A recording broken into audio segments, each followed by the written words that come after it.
پر ایک مہینہ آ رہا ہے جو بہت بڑا اور بہت مبارک مہینہ ہے۔ اس میں ایک رات ایسی ہے جو 1000 مہینوں سے بڑھ کر ہے۔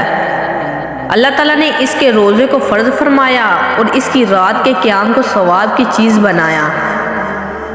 جو شخص اس مہینے میں کوئی نیکی کر کے اللہ کا قرب حاصل کرے گا، ایسا ہے جیسا کہ غیر رمضان میں فرض کو ادا کیا، اور جو شخص اس مہینے میں کسی فرض کو ادا کرے گا وہ ایسا ہے جیسے غیر رمضان میں 70 فرائض ادا کرے۔ یہ مہینہ صبر کا ہے اور صبر کا بدلہ جنت ہے۔ یہ مہینہ لوگوں کے ساتھ غم خواری کرنے کا ہے۔ اس مہینے میں مومن کا رزق بڑھا دیا جاتا ہے۔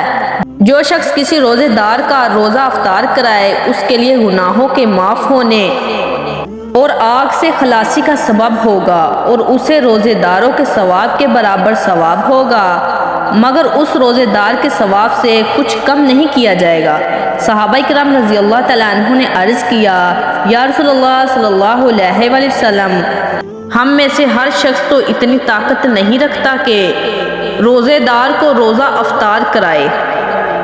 تو آپ صلی اللہ علیہ وآلہ وسلم نے ارشاد فرمایا کہ یہ ثواب پیٹ بھر کر کھانا کھلانے سے نہیں، بلکہ اگر کوئی بندہ ایک کھجور سے روزہ افطار کرا دے یا ایک گھونٹ پانی یا ایک گھونٹ لسی کا پلا دے تو اللہ تعالیٰ اس پر بھی یہ ثواب فرما دیتے ہیں۔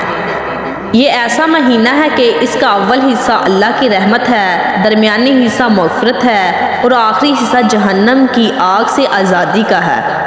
جو شخص اس مہینے میں اپنے غلام اور نوکر کے بوجھ کو ہلکا کر دے تو اللہ تعالیٰ اس کی مغفرت فرما دیتے ہیں اور آگ سے آزادی عطا فرماتے ہیں۔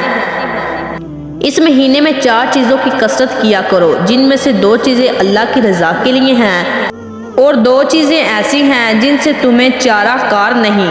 پہلی 2 چیزیں جن سے تم اپنے رب کو راضی کرو اور وہ کلمہ طیبہ اور استغفار کی کثرت ہے، اور دوسری 2 چیزیں یہ ہیں کہ جنت کی طلب کرو اور جہنم کی آگ سے پناہ مانگو۔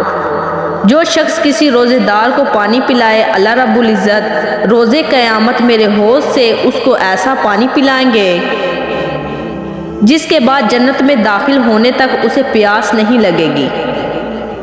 آئیے ہم بھی اپنے اس مہمان مہینے کے استقبال کی تیاریاں شروع کر دیں، محض جلسے جلوسوں سے نہیں بلکہ اپنے دلوں میں عبادت کا شوق پیدا کر کے، اور ہادی برحق حضرت محمد مصطفیٰ صلی اللہ علیہ وآلہ وسلم کی ہدایات ہو جائے کہ ہم سب نے اس رمضان میں اپنی مغفرت کے تمام اسباب خلوص دل اور خلوص نیت سے اختیار کرنے ہیں۔ چنانچہ جو ہی ہم ماہ رمضان کے چاند کو دیکھیں تو یہ دعا پڑھیں،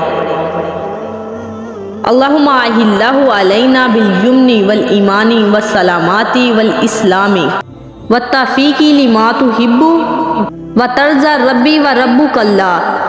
اے اللہ اس چاند کو ہم پر برکت ایمان، خیرات اور سلامتی والا کر دے اور ہمیں توفیق دے اس عمل کی جو تجھے پسند ہو۔